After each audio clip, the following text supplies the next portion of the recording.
Assalomu alaykum YouTube kanalimiz a'zolari. Mana bu sizlarga yangi stanoklarimiz tayyor bo'ldi.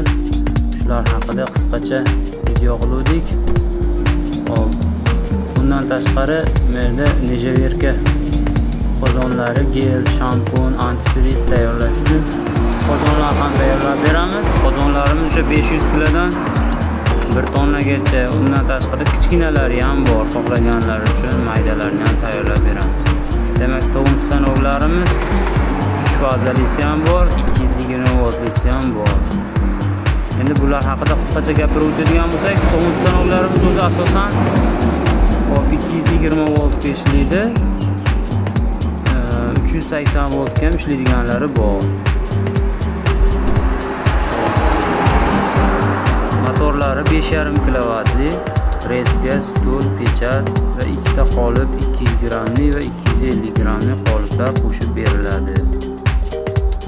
Mana gel stanoklarimizni birinchidagisi o'sha 200 litr, keyingisi 500 litrlik. Hop, endi bular ham 200 litr va 500 litr degan bilan 500 litr chiqarmaydi. Bir marta chiqarganda o'sha 500 litrli qozonlar 300 litrgacha gel chiqarsa bo'ladi, 300-400 litrgacha chiqarsa bo'ladi. Bular bir pishirganda 2 soatda pishadi, gel tayyor bo'ladi. Suyuq sovun, jiddiy miliq, suyuq gel, quyuq gel hammasi shundan chiqaradi. Qiziqqanlar bo'lsa pastdagi nomerlarga telefon qilib, bemalol bog'lanib, to'liq ma'lumot olishlari mumkin. Gellarimiz o'sha Farg'ona viloyati Rishton tumanida stanoklarimiz.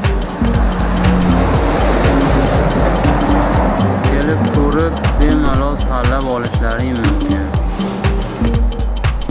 Bu geldan qancha foyda qoladi degan bo'lsa, 1 kilosidan 2000 so'mdan foyda qolyapti. Masalan, 1 kilo gel tayyorlab, uni masalan shu idishlar bor, idishlarni qayerdan olasiz, ximikatlarni qayerdan olasiz, barchasini tushuntirib o'rgatib qo'yamiz.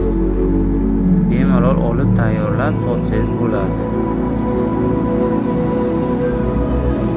Agar kanalimizda yangi bo'lsangiz, yana bundan ham qiziqarli videolar bor. Obuna bo'lishlaringizni tavsiya qilamiz.